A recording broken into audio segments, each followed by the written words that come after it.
우리는 지금 사도신경 강해로 기독교의 핵심 교리와 성도인 우리가 믿고 고백하는 것이 무엇인지 함께 살펴보고 있는 중에 있습니다. 지난주까지는 사도신경의 첫 문장에 담긴 성부 하나님에 대한 고백들을 살펴보았습니다.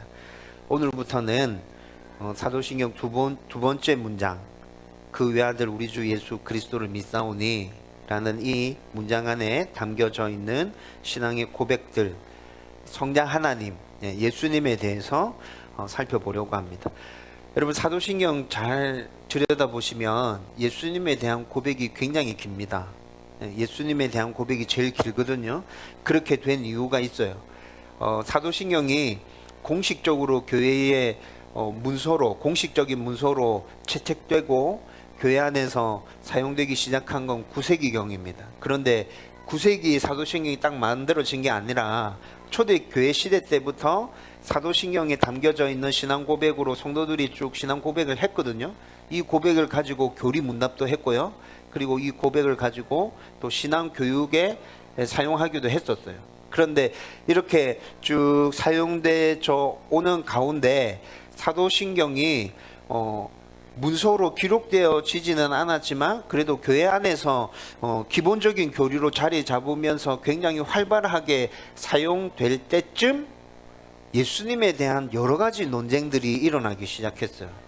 예수님이 과연 하나님의 아들이 맞나? 예수님이 진짜 육신의 몸을 입고 하나님이 이 땅에 오신 게 맞나? 예수님이 죽었다 살아난 게 맞나? 막 이런 여러 가지 예수님과 관련된 논쟁들이 계속 일어나게 됐단 말이에요.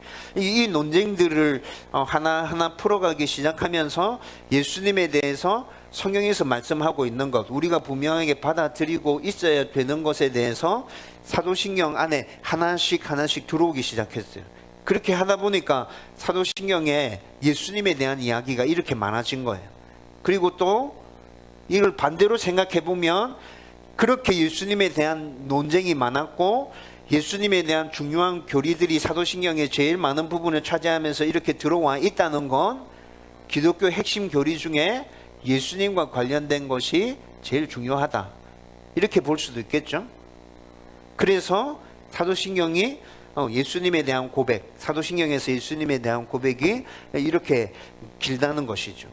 여러분, 그래서 오늘부터 시작해서 저와 여러분들은 한 8주에서 10주에 걸쳐서 예수님에 대한 고백들, 우리가 하고 있는 예수님에 대한 고백들이 무엇인지에 대해서 천천히 꼼꼼하게 한번 살펴보려고 합니다. 여러분, 그런데 예수님에 대해서 우리가 함께 말씀을 나누기 전에 우리 안에 먼저 밑바탕에 딱 깔고 있어야 되는 것, 그것이 있어요. 성부 하나님에 대해서 살펴볼 때 우리는 이미 살펴본 것인데, 성자 하나님, 예수님은 그 본질과 존재와 능력과 영광에 있어서 성부 하나님과 똑같은 하나님이시고 성령 하나님과도 삼위일체 하나님으로 이 땅에 존재하고 계신다라는 것들을 우리는 밑바탕에 깔고 있어야 돼요. 여러분, 성부 하나님에 대해서 쭉 살펴봤을 때 첫 번째 삼위일체 하나님에 대해서 우리가 살펴봤잖아요. 그렇죠? 이게 기본이었어요. 그런데 삼위일체 하나님을 살펴보고 난 다음에 우리가 이 세상을 창조하신 하나님, 이 세상을 섭리하시는 하나님, 우리의 주인이신 하나님에 대해서 성부 하나님의 관점에서 쭉 말씀을 나눠왔단 말이에요. 목사님, 그거 하나님이 하신 거라고 얘기했잖아요. 이렇게 이해할 수 있는데, 여러분, 삼위일체 하나님, 그 하나님의 대표적인 성격을 띤 성부 하나님께서 이 일들을 하셨다, 이렇게 이해하면 돼요. 대표로서, 삼위일체 하나님의 대표로서 성부 하나님이 이 세상을 창조하셨고 이 세상 만물을 섭리하고 계신다. 우리가 이때까지 나누었던 성부 하나님에 대한 이야기는 그것이다, 이렇게 이해하면 돼요. 여러분, 성부 하나님께서 창조하시고 섭리하신다고 해서 성자 하나님, 예수님은 이 일에 전혀 개입하지 않았어. 반대로 성자 하나님께서 십자가에 달려 돌아가시고 우리 죄에 대한 모든 일들을 이루어 주셨다고 해서 성부 하나님은 이 일에 전혀 개입하지 않았어. 성령 하나님 지금 우리와 함께 계시는데 그 성령 하나님은 창조 때, 십자가 사건 때는 전혀 개입하지 않았어. 이렇게 이해하시면 안 된다는 것이죠. 여러분 이해하고 계십니까? 지금 삼위일체 하나님으로서 이해를 해야 되고, 대표적인 성격으로 성부 하나님이 하신 일, 그리고 성자 예수님은 우리를 위해서 이런 일들을 대표해서 하셨구나. 성령 하나님은 이런 일들을 대표해서, 삼위일체 하나님을 대표해서 지금 이런 일들을 하고 계시구나. 그렇게 이해하셔야 된다는 것입니다. 여러분 이 전제를 바탕에 깔고 여러분 이제 성자 하나님 예수님에 대해서 한번 본격적으로 살펴보십시다. 여러분 우리가 예수님에 대해서 먼저 살펴볼 건 예수님에 대한 호칭인데요, 우리 아이들에게 설명할 때도 여러분들 보셨겠지만 예수님의 호칭은 굉장히 여러 가지가 있습니다. 삼위일체 하나님이라는 것을 부각시키기 위한 호칭으로 하나님의 아들이라는 호칭이 사용되어집니다. 예수님께서도 자기를 하나님의 아들이라고 얘기하고 있죠. 여러분 그리고 또 본래 사람이라면 이름을 가지고 있잖아요. 네, 특별한 경우가 아니라면 모든 사람들이 다 이름을 가지고 있죠. 그래서 예수님도 예수님 본래의 이름 예수라는 이름으로 호칭되기도 합니다. 그리고 또 직분과 관련해서 하신 일과 관련해서 그리스도라고 호칭되기도 하고, 또 우리와의 관계에 따라서 주님이라고 호칭되기도 합니다. 여러분 그런데 이 모든 호칭에는 각각의 의미와 또 우리의 신앙의 고백들이 그 호칭 안에 다 담겨져 있어요. 여러분 그러면 이 호칭 하나하나를 제대로 알아야겠죠. 여러분 우리가 읽었던 두 번째 문장, 그 외아들 우리 주 예수 그리스도를 믿사오니 라는 이 한 문장 안에 이 네 가지 호칭이 다 들어가 있어요. 그 외아들, 하나님의 아들이라는 말이잖아요. 그렇죠? 우리 주라는 호칭이 들어가 있죠. 예수, 그 다음에 그리스도, 이렇게 네 가지 호칭이 한 문장 안에 다 들어가 있다. 여러분 우리는 이 네 가지 호칭을 제대로 잘 살펴보면서 그 호칭들 안에 담겨져 있는 예수님에 대한 우리의 신앙 고백이 어떠해야 되는지 살펴볼 것이고, 여러분 이걸 다 살펴보고 난 후에 정말 우리가 짧은 한 문장으로 예수님에 대해서 고백하는 것이지만 최대한 우리가 함께 나누었던 그 모든 신앙 고백들을 이 문장 안에 다 담아서 내가 온전하게 예수님을 고백하겠노라, 그런 마음의 결단들이 새롭게 일어날 수 있었으면 좋겠습니다. 여러분 이 세상의 모든 사람들은 아주 특별한 경우가 아니라면 이름을 다 가지고 있습니다. 그리고 이 이름은 자녀가 태어나고 난 다음에 부모가 지어주는 거잖아요. 그래서 부모의 바램이나 소원이 그 이름 안에 다 담겨져 있죠. 이런 경우가 대부분이에요. 저의 이름도 저희 어머니께서 지어주셨습니다. 네. 저희 어머님의 바램과 소망에 따라서 거룩한 것을 가르치는 자가 되면 좋겠다, 목사가 되면 좋겠다 라는 소망을 담아서 거룩할 성자에 가르칠 훈 해서 성훈이라는 이름을 저희 어머님이 지어주셨습니다. 여러분 제가 대학 졸업할 때까지 목사가 안 되려고 진짜 도망 많이 쳤거든요. 목사가 안 되는 선택만 계속했어요, 대학까지. 근데 졸업할 때 저희 어머님의 이 바램과 소원과 한평생 계속되었던 그 기도를 제가 이길 수가 없더라고요. 그래서 27살 때 제 삶의 방향이 완전히 바뀌면서 목사가 되었고 지금 여기까지 와 있죠. 저희 어머님이 지어주신 이름 때문에 제가 여기까지 왔다고 해도 과언이 아닙니다. 아마 여러분들의 이름도 각자의 부모님이 당신들의 바램과 소망을 담아서 지어주신 이름이 대부분일 것입니다. 여러분 그런데 성경을 보면 유대인들도 부모가 자녀에 대한 바람과 소망을 담아서 이름을 지어주는 것이 관례였어요. 우리나라의 관례와 조금 다른 부분도 있긴 한데 어쨌든 부모의 바램과 소망이 그 이름 안에 담겨져 있었다고요. 한 사람만 예를 들어본다면 여러분 우리가 성경 인물 나눌 때 나누었던 노아의 아버지는 라멕이었습니다. 라멕이 아들을 낳고 노아라고 이름 지었는데 왜 그렇게 이름 지었는지 창세기 5장 29절에 나타납니다. 여호와께서 땅을 저주하심으로 수고롭게 일하는 우리를 이 아들이 안위하리라. 그래서 노아의 이름의 뜻은 안위함입니다. 안위라는 뜻을 가지고 있다는 거죠. 여러분, 유대인들도 이렇게 부모가 자신들의 바람이나 소망을 담아서 자녀의 이름을 지어주는 게 보편적인데, 아주 특별한 경우에 하나님께서 직접 태어날 아기의 이름을 계시해 준 성경의 인물들도 있습니다. 여러분, 창세기 17장에 보면 창세기 17장 19절, 아브라함이 아들을 낳는데 하나님께서 그 아들의 이름을 이삭이라고 지으라고 알려주고 있어요. 여러분, 이삭이라는 이름의 뜻은 기쁨입니다. 기쁨인데 아브라함이 100세 때 아들을 낳았잖아요. 사라가 90살 정도 되어서 아들을 낳았어요. 이 인간적인 방법으로 어떻게 할 수 없는 그런 상황이었는데도 아들을 낳게 되었죠. 이렇게 아들을 낳음으로 인해서 아브라함이 굉장히 기뻤을 거예요.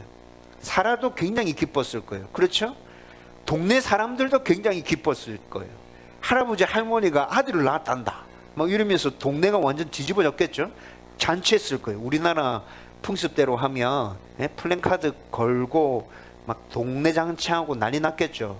여러분, 이렇게 아브라함의 기쁨과 사라의 기쁨과 온 동네 사람들의 기쁨, 삼중적인 기쁨을 하나님께서 빗대어서 이삭이라 이름 지어라 말씀해 주셨다고요. 여러분, 신약에 넘어오면 누가복음 1장 말씀 쭉 읽어보면 아기가 뱃속에서 엄마 태중에서 생기기도 전에 천사가 제사장 사가랴에게 나타나서 너 아들 낳을 건데 이름을 요한이라 해라 미리 알려줍니다. 여러분, 이 인물이 바로 우리가 알고 있는 세례 요한인 거죠. 여러분, 이렇게 굉장히 특별한 경우에 하나님께서 직접 아기의 이름을 알려주신 이들도 있는데, 예수라는 이름도 이렇게 하나님께서 직접 지어주신 이름이라는 거죠. 여러분, 그런데 이 예수라는 이름은 예전에는 없었던 아주 독특한 이름이 아니라 유대인들 사이에서 굉장히 흔한 이름이었어요. 예수가 성경 인물 중에도 예수라는 이름을 사용하는 인물들이 계속 등장합니다. 여러분, 우리가 잘 알고 있는 모세의 후계자 여호수아는 히브리어 이름인데 여호와는 구원이시다라는 뜻을 가지고 있는 이름이죠. 근데 이게 헬라어로 바꾸면 어떻게 돼요? 예수. 똑같아요. 헬라어로 바꾸면 여호와는 우리의 구원이시다 이렇게 된다고요. 여러분, 느헤미야 7장 7절에 보면 예수아라는 사람이 등장합니다. 그런데 이 예수아라는 사람이 히브리어 이름으로 하면 여호수아, 헬라어 이름으로 하면 어떻게? 예수 이렇게 된다고요. 여러분, 또 사도행전 읽어보면 사도행전 13장 6절 말씀에 보면 바예수라는 사람이 등장합니다. 바예수라는 뜻은 예수의 아들이라는 뜻을 가지고 있는 이름입니다. 여러분, 그러면 이 바예수의 아버지의 이름은 뭐라고요? 예수죠. 예수입니다. 예수님과 동명이인의 사람인 거죠. 사도행전에 그렇게 나타나고 있다고요. 골로새서 4장 11절 말씀을 보면 유스도라고 하는 예수라는 사람이 등장하고 있어요. 여러분, 이렇게 예수라는 이름은 유대인들 사이에 굉장히 흔하게 사용되어졌던 이름인데, 이 이름을 사용한 사람들은 그들의 부모가 믿음을 자녀들의 이름을 통해서 고백한 것이고, 그리고 또 자녀들도 이런 믿음을 온전하게 고백하기를 소원하면서 그 이름을 지어준 것이라고. 여러분, 그런데 사람으로 이 땅에 오신 하나님의 아들 성자 하나님 예수님은 믿음의 고백이나 선포나 바람이나 소망에 따라서 이름을 지은 게 아니라 그분 자체가 곧 구원자이심을 선포하고 있는 이름이라는 것입니다.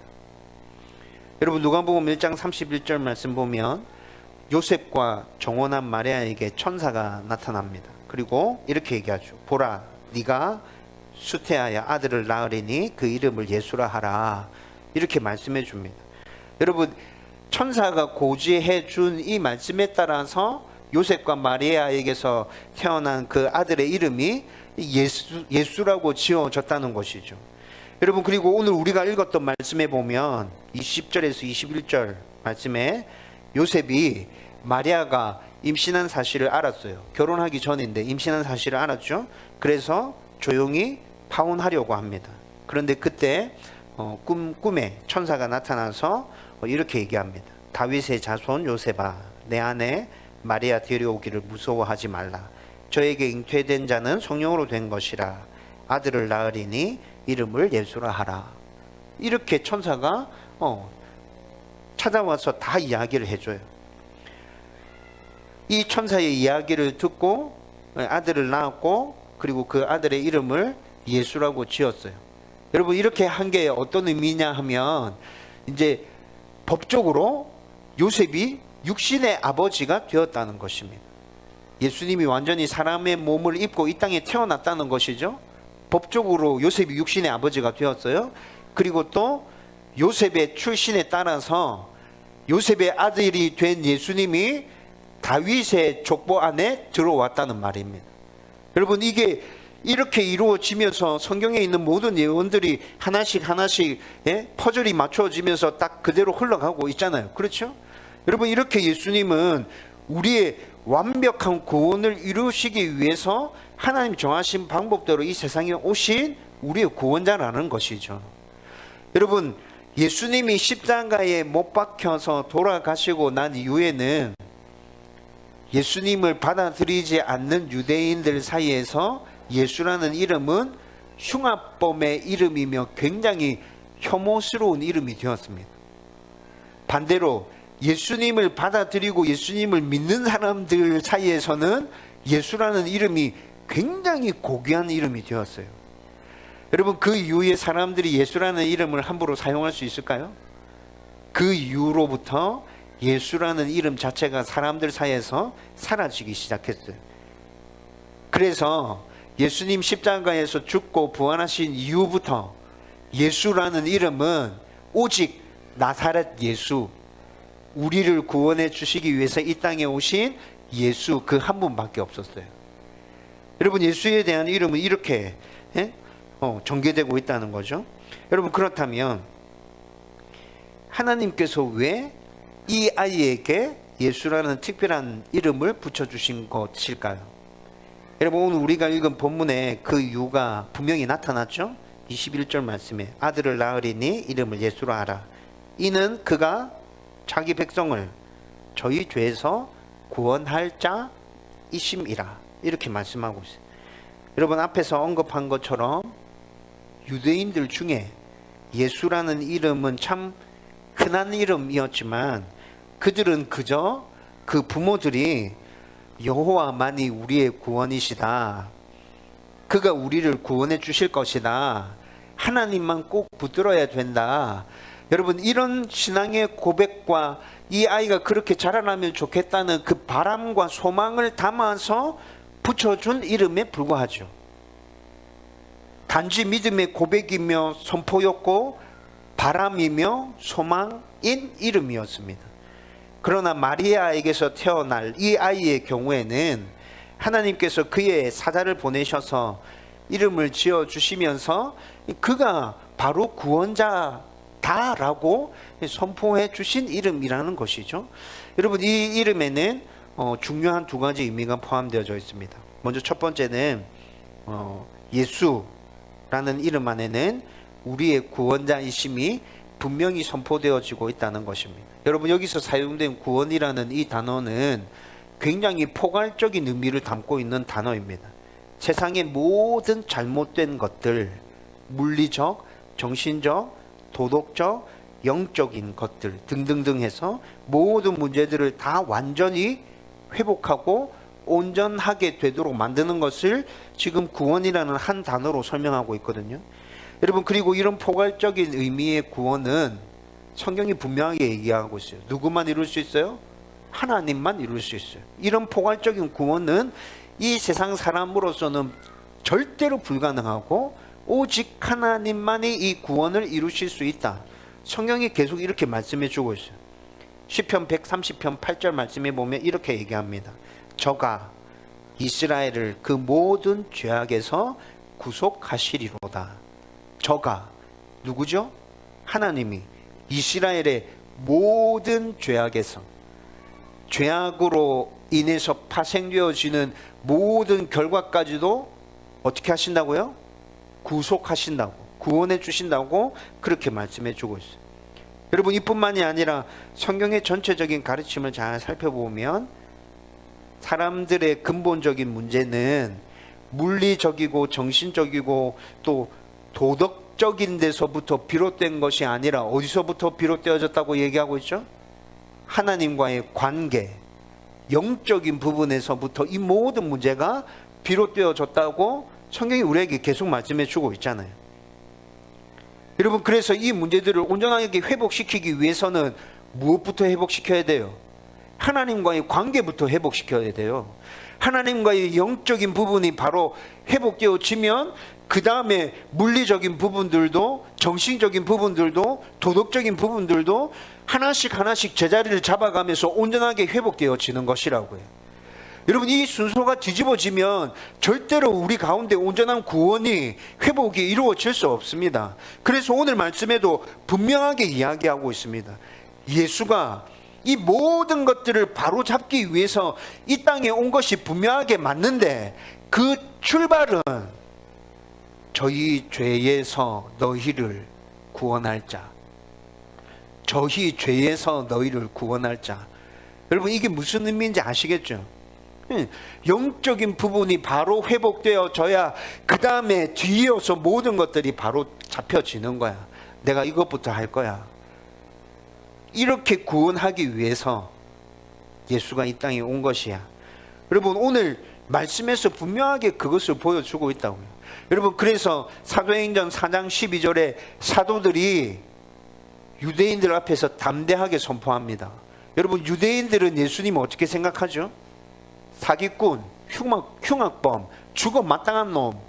여러분, 유대인들은 예수님이 이렇게 바라보고 있었다고요. 그런데 그 유대인들 앞에서 사도들이 어떻게 외쳐요? 사도행전 4장 12절. 다른 이로서는 구원을 얻을 수 없나니 천하 인간이 구원을 얻을 만한 다른 이름을 우리에게 주신 일이 없음이니라. 예수만이 오직 우리의 구원이야. 니네들이 거부하고 있지만 예수 말고는 다른 길이 없어. 사도들이 담대하게 선포하고 외치고 있다고. 여러분, 그렇다고 해서 예수님이 우리에게 가져다 주시는 구원이 한순간에 일어났습니까? 그건 또 아닙니다. 절대 아닙니다. 여러분, 하나님의 섭리 가운데서 일정한 과정을 거쳐서 이 구원이 일어났다고, 우리 가운데 이루어진 것이라고. 우선은 예수님이 다른 사람들과 똑같이 아기로 이 세상에 태어납니다. 성인으로 이 세상에 태어나서 자기가 감당해야 될 모든 일들을 감당한 게 아니라고요. 아기로 태어나서 우리와 똑같은 과정을 거치면서 자랐죠. 그렇죠? 아프기도 했을 거예요. 배고픔도 느끼면서 막 울고 떼쓰고 막 이런 것도 있었을 거고, 그리고 이 과정을 거쳐서 쭉 자라나셨죠. 그리고 어른이 되었어요. 때가 되었을 때 공생애적인 삶을 삽니다. 그 삶을 살면서 모든 율법을 그대로 다 지키십니다. 사람들이 이루지 못하는 그 율법 준수 다 지키세요. 그리고 하나님에 대해서 말씀해 주십니다. 하나님의 나라에 대해서 말씀해 주십니다. 자기 존재가 어떤 존재인지에 대해서도 예수님께서 말씀해 주시죠. 말씀해 주시기만 하셨나요? 말씀하고 가르치신 대로 살아가는 모습도 보여주십니다. 본을 보여주셨어요. 여러분, 이런 과정들을 거치고 난 다음에 그 이후에 때가 되었을 때 어떻게 하십니까? 십자가에서 죽으십니다. 십자가에서 죽으시고 부활하시고 승천하셔서 지금은 하나님 우편에 함께 앉아 계시고, 때가 되면 다시 이 땅에 오셔서 이 세상 모든 만물들을 심판하시고, 그 심판을 통해서 완전한 구원이 우리 가운데 이루어지게 되는 것이죠. 하나님께서 이렇게 모든 일들이 이루어지도록 다 계획을 해놓으셨어요. 예수님은 그 계획에 따라서 지금 움직이고 계신 거예요. 그렇죠? 여러분, 우리의 궁극적인 구원은 언제 완성되는 것입니까? 모든 심판이 종결되어지는 그때, 우리의 궁극적인 구원이 완성되어지는 것입니다. 그렇다고 해서 우리는 지금 구원받은 백성이 아닌 겁니까? 아니요, 그건 아닙니다. 예수님이 십자가에서 죽고 부활하셨을 때 이미 우리의 구원과 관련된 문제는 거의 대부분이 이루어져 있어요.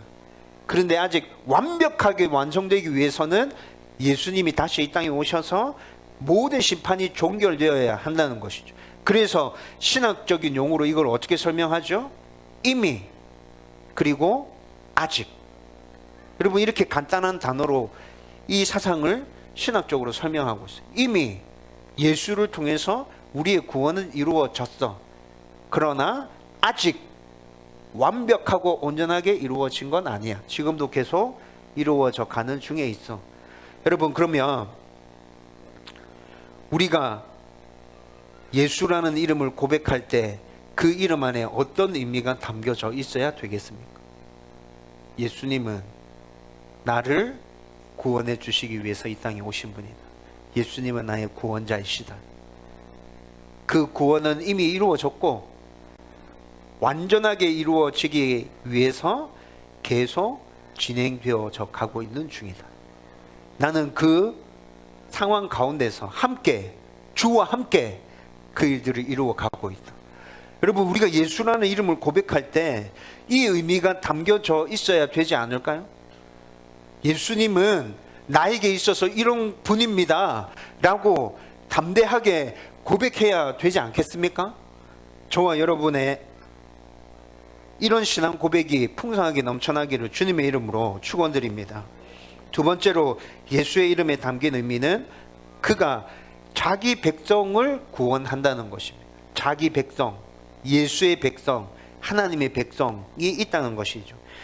여러분, 저가 자기 백성을 저희 죄에서 구원할 자라고 말하고 있는데, 이 말 안에서 독특한 의미의 하나님의 백성, 예수님의 백성이 있구나 라는 것들을 우리는 알 수 있게 된다는 거죠. 그러면 예수님의 백성이 누굴까요? 예수님 백성 누구죠? 성경을 통해서 우리가 첫 번째로 알 수 있는 건 유대인들이 예수님의 백성일 거야. 대부분의 사람들은 다 이렇게 생각합니다. 구약 성경을 쭉 읽어보면 유대인들이 예수님의 백성이라는 거, 하나님의 백성이라는 게 거의 확실해 보이죠. 그렇죠? 네. 그런데 요한복음 1장 11절 말씀을 보면 유대인들만 하나님의 백성, 예수님의 백성이 아니구나. 유대인들 중에도 하나님 백성 아닌 사람들이 있을 수 있구나 라는 것들을 또 알게 됩니다. 요한복음 1장 11절에 이렇게 얘기하고 있어요. 자기 땅에 오매 자기 백성이 영접치 아니하였으나. 자기 땅에 온 분이 누구죠? 예수님이죠. 자기 땅에 온 분이 예수님이에요. 예수님이 이 땅에 오셨어요. 그런데 그를 구주로 인정해요? 유대인들이 인정 안 해요. 거부했잖아요. 여러분, 이런 말씀을 보면 그러면 유대인들이 예수님을 거부했어? 그럼 예수님 백성 누구지? 이런 생각이 또 들죠. 신약 성경을 쭉 읽어보면 이 질문에 대한 답을 우리는 금방 찾을 수 있어요. 예수님께서 죄로부터 구원해 주시는 모든 종류의 사람들이 다 예수님의 백성이 될 수 있다는 것입니다. 여러분, 자기들 스스로는 아직 깨닫질 못했어. 내가 하나님의 은혜를 입었구나, 예수로 말미암아 내가 죄 용서함 받았구나, 이걸 모르고 살아가는 사람들이 있어요. 우리는 이런 사람들 아직 예수 믿지 않은 사람이라고 말하죠. 그렇죠? 살아가고 있어. 그런데 예수님께서는 이미 그들까지도 구원해 주시기 위해서 자기가 이루셔야 될 모든 일들을 다 이루어 주신 거예요. 언젠가 때가 되면 그 사람도 다시 하나님께로 돌아오게 될 거예요. 이런 사람들까지 다 포함해서 성경은 하나님의 백성, 예수의 백성 이렇게 얘기하고 있어요. 여러분, 예를 들어 보면 고린도 사도행전에 사도 바울이 고린도에서 유대인들을 대상으로 복음을 선포합니다. 유대인들을 대상으로 복음을 선포하는데 유대인들이 복음을 거부하고 굉장히 심하게 반대하죠. 사도행전 18장 6절 말씀에 보면 그렇게 복음을 거부하고 반대하는 그 유대인들에게 바울이 이렇게 선언합니다. 너희 피가 너희 머리로 돌아갈 것이요 나는 깨끗하니라. 이후에는 이방인에게도 가리라. 여러분 사도 바울이 이렇게 선언하고 있어요. 그리고 난 다음에 18장 9절과 10절 말씀 쭉 읽어보면 유스도라고 하는 사람의 집에 유하면서 바울이 유대인들을 이방인들을 만나기 시작해요. 거기서 이방인들에게 복음을 전하고 하나님 나라에 대해서 선포하고 있죠. 여러분 이 일들이 쭉 진행되는 중에 어느 날 밤에 환상 중에 천사가 바울을 찾아옵니다. 그리고 이렇게 얘기합니다. 두려워하지 말며 잠잠하지 말고 말하라. 이 성중에 내 백성이 많음이라. 여러분 이게 무슨 말이죠? 여러분 고린도의 유대인들이 바울을 배척하고 예수님을 거부했다고 해도 그 성중에는 예수님의 백성이 많답니다. 여기서 말하는 예수님의 백성은 아직 하나님께로 돌아오지 않았어요. 하나님을 믿지 않아. 예수님을 믿지 않아. 그렇지만 언젠가 네가 계속 복음을 전하고 하나님 나라를 가르치고 예수를 선포하면 그들 중에 반드시 돌아오는 자가 있다. 그들이 내 백성이다. 그러니까 너는 포기하지 말고 담대함으로 이 일을 계속해. 하나님의 사자가 지금 바울에게 나타나서 이렇게 얘기해 주고 있다. 여러분 사도행전에서 사용된 백성이라는 단어는 구약 성경에 사용된 백성이라는 단어와 다른 의미의 단어가 쓰여졌습니다. 구약 성경에서 사용된 백성이라는 단어는 하나님께서 선택하신 민족 이스라엘 백성들을 가리키는 단어였어요. 선민들을 가리키는 단어. 그런데 사도행전에서 사용된 백성이라는 단어는 어떤 의미가 담겨져 있냐면 하나님께서 새롭게 선택해서 부르신 자들, 하나님께서 새롭게 선택해서 부르신 자들을 그의 백성이라고 신약에는 그렇게 얘기하고 있다고요. 여러분 아직 예수님 지금 믿지 않아. 하나님 믿지 않아. 그렇지만 하나님께서 백성 삼으시기 위해서 계획하신 자들이 있어요. 그들은 언젠가 예수님을 믿고 주께로 돌아오고 생명책에 그 이름이 기록되어질 영혼들이에요. 그래서 하나님은 그들까지도 다 포함해서 나의 백성 이렇게 얘기하는 것이라고요. 여러분 이 백성들은 이 시대에도 존재합니다. 그래서 예전에 초대교회 시대 때 사도들이 그 사람들이 누구인지 모르기 때문에 밖에 나가서 복음을 전하고 담대하게 예수님에 대해서 이야기하면서 백성인 자들을 불러 모으고 그들이 예수님께 돌아올 수 있도록 그 사역을 했던 거잖아요. 그렇죠? 이 시대 목회자들도 지금 이 시대에 하나님의 백성임에도 불구하고 모르는 자들이 있기 때문에 교회가 계속 세워져서 이 일들을 감당하고 있는 것이라고. 여러분 사도 바울은 자기에게 나타나서 천사가 계시해 줄 때 이 말씀을 믿고 확신하며 받아들였습니다. 그래서 그 이후에 사도행전 18장 말씀을 쭉 읽어보면 고린도에 사도 바울이 1년 6개월 동안 머물러 있습니다. 여러분 이미 사도 바울은 유대인들에게로부터 배척을 받았어요. 유대인들은 지금 사울을 죽이려고 계획하고 달려들죠. 그런데 고린도에 1년 6개월이나 머물러요. 그가 왜 거기에 그렇게 오랫동안 머물러 있습니까? 하나님의 백성이 그들 가운데 있기 때문에. 여러분 1년 6개월 지난 다음에 고린도에 어떤 일이 일어나요? 하나님의 백성인 자들이 주께 돌아왔고 그리고 그곳에 고린도 교회가 세워졌죠.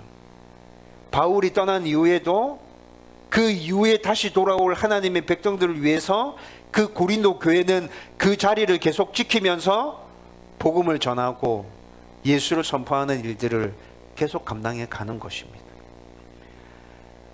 여러분 그런데 우리는 좀 전에도 말씀드렸던 것처럼 하나님의 백성이 분명히 누구인지 알 수 없습니다. 단지 예수님의 백성, 즉 예수님께서 세우시는 하나님 나라의 백성인 사람들은 언젠가 결국 예수님을 받아들이고 믿게 될 것이라는 것을 우리는 알고 있고, 그리고 그렇게 믿게 된 자들은 결국 하나님 나라에 합당한 열매를 맺게 될 것이다 라는 정도로 우리가 알고 있는 것이죠. 그렇죠?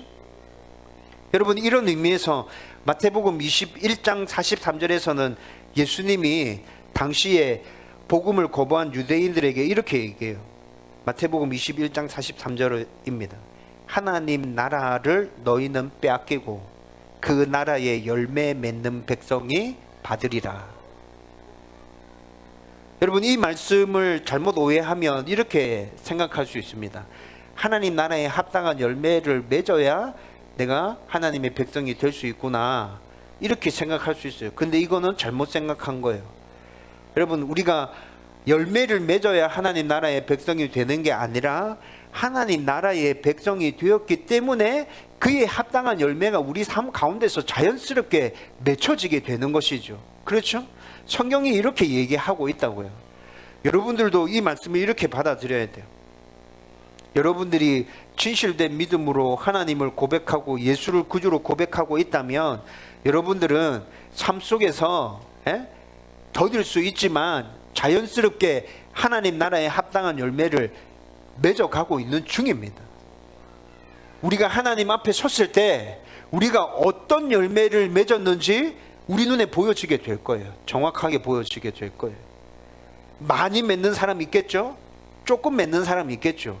근데 분명한 건 하나님 나라에 합당한 열매를 맺어간다는 것입니다. 근데 여기서 또 우리가 잘못 생각하면 안 되는 것이 있습니다. 하나님 나라의 열매를 맺어간다고 해서 그것 가지고 다른 사람들을 바라보며 판단하면 되겠습니까? 저 사람은 믿는다고 얘기하고 어떻게 보면 진짜 믿음을 고백하고 신앙생활을 하는 것 같은데 왜 겉으로 보기에는 아무 열매도 없는 것 같아? 예수 믿는 사람다운 그런 모습이 전혀 안 나타나. 다른 사람들을 이렇게 판단하면 안 된다는 거예요.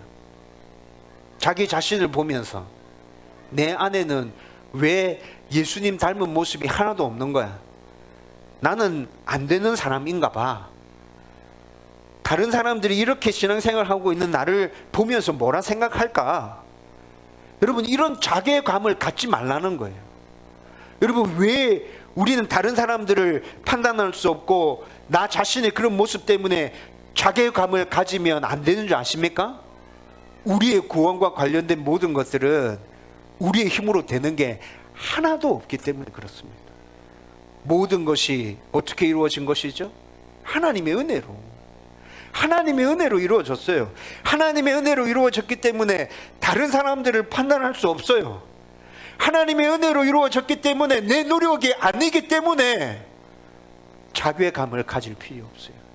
여러분, 그런 자괴감이 든다면 그때 하나님의 긍휼을 구하시라고요. 하나님의 도움을 구하라고요. 하나님, 제 모습이 이렇게 형편없어요. 하나님, 저는 단 한순간도 하나님 도움 없으면 살아갈 수 없어요. 하나님, 제 모습이 보이잖아요. 하나님, 도와주세요. 여러분, 그렇게 하나님께 긍휼과 하나님의 도우심을 간구하면서 우리는 하루하루 몸부림치면서 우리의 온전한 신앙 고백을 하나님 앞에 올려드리고 예수님 앞에 올려드리기 위해서 몸부림쳐 나가면 된다는 것입니다. 이렇게 사도신경으로 예수님을 고백할 때는 그분이 나의 구주이심을 고백하는 것입니다. 내가 그분의 백성임을 고백하는 것입니다. 예수라는 이름을 고백할 때마다 그분은 나의 구주입니다. 나는 그분의 백성입니다. 여러분, 이 믿음의 고백을 담대함으로 하나님 앞에 올려드릴 수 있기를 주님의 이름으로 축원드립니다. 이제 말씀을 정리하려고 합니다. 여러분, 예수님을 우리의 구원자로, 우리는 그분의 백성으로 고백하고 선포하는 것은 우리의 구원을 위해서 다른 것은 전혀 필요 없고 오직 예수님 한 분만을 의지한다는 뜻입니다. 여러분, 말로는 예수님이 구원자라고 하면서 실상은 다른 것도 의지하고 있는 사람들 정말 많아요. 여러분, 이런 사람들이 예수님을 정말 자신의 구원자라고 믿고 있는 것이 맞을까요? 종교개혁 시대 때 천주교는 전통적으로 쭉 해오던 대로 예수님을 믿는다고 하면서 마리아를 비롯해서 여러 성인들의 도움을 받아야 구원받을 수 있다, 이렇게 얘기했습니다. 성인들의 도움뿐만이 아니라 행위적인 부분에 있어서도 네가 노력을 해야 구원받을 수 있어. 천주교에서 그렇게 가르쳤다고. 여러분, 천주교의 이 가르침과 이 교리에 대해서 이의를 제기하고 나섰던 사람들이 종교개혁자들이었습니다. 그거 아닌 것 같은데, 성경에서는 그렇게 얘기 안 하는데, 성인들의 도움은 필요 없는데 오직 예수 그리스도만이 우리의 구원자신데 우리의 행위로는 절대 하나님께 도달할 수 없고 오직 하나님의 은혜로만 구원받을 수 있다고 얘기하고 있는데 니네들은 왜 다른 얘기하고 있지? 여러분, 종교개혁이 그렇게 해서 시작된 것이라고요. 여러분, 그런데 종교개혁이 그렇게 해서 일어났음에도 불구하고 몇백 년의 시간이 지나는 동안에 이 문제는 사그라들지 않고 지금까지 계속 이어지고 있습니다. 교회 안에 이 문제가 계속 남아있어요. 여러분, 어떻게 생각하십니까? 우리의 구원자로 예수님이면 충분합니까? 다른 무엇인가가 필요하다고 생각하고 있습니까? 여러분, 이런 것들 때문에 교리를 정확하게 공부하고 정확하게 알고 있는 것 정말 중요하다고요. 그래서 모든 교리 고백서 안에 이런 부분이 다 담겨져 있습니다. 하이델베르그 교리 문답 30번 같이 읽어보십시다. 다 같이 읽겠습니다. 시작. 그렇다면 자신의 구원과 복을 소위 성인에게서 혹은 자기 자신이나 다른 데서 찾는 사람들도 유일한 구주이신 예수님을 믿는 것입니까? 답도 읽습니다. 시작. 아닙니다. 그들은 유일한 구주이신 예수를 말로는 자랑하지만 행위로는 부인합니다. 예수가 완전한 구주가 아니든지 아니면 참된 믿음으로 이 구주를 영접한 자들이 그들의 구원에 필요한 모든 것을 그에게서 찾든지 둘 중에 하나만 사실입니다. 여러분, 둘 중에 하나만 사실입니다. 오직 하나님만, 예수님만 붙들든지 아니면 예수님을 붙들고 있는 것처럼 보이지만 하나님을, 예수님을 믿지 않는 것이든지 둘 중에 하나만 사실입니다. 여러분은 예수님만이 나의 구원자 되시고 나는 그분의 백성임을 확신하고 살아가고 계십니까? 나의 행위를 더 의지하고 있진 않나요? 교회에서 하는 섬김과 봉사가 조금 더 나에게 이로울 수 있어 라는 생각 혹시 가지고 있지 않습니까? 헌금의 액수가 얼마느냐에 따라서 목에 좀 힘이 들어가고 어깨가 으쓱해지고 혹시 그렇게는 아닌가요? 여러분, 이런 모든 문제는 우리의 구원과 관련해서 전혀 영향을 끼치지 않는 것들입니다. 오직 예수 그리스도, 오직 예수 그리스도. 저와 여러분들이 이 믿음을 담대하게 선포할 수 있기를 주님의 이름으로 축원드립니다.